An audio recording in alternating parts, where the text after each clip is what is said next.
Assalamualaikum warahmatullahi wabarakatuh mga sisilabs. Nandito po kami sa loob ng KCC Mall kasi dumaan po kami sa pagsundo nila sa akin galing sa airport is nagutom po ako, nakaramdam po ako ng gutom that time. So sabi ko dadaan muna tayo dito, saan ba tayo kakain? So dumaan po kami dito sa KCC Mall kasi dyan ang malapit sa airport na gusto ko talaga kumain, gutom kasi ako mga sisilabs, hindi ko na kinaya. So ayan, naghanap po kami ng makakainan. So, ayan.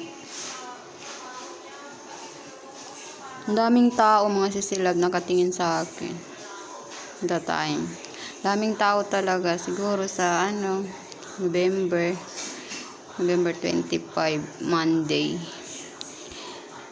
Ayan, nakakita na kami ng makainan. Pumasok na kami dyan mga sisilabs para kumain. Ayan. Diyan kami kumain.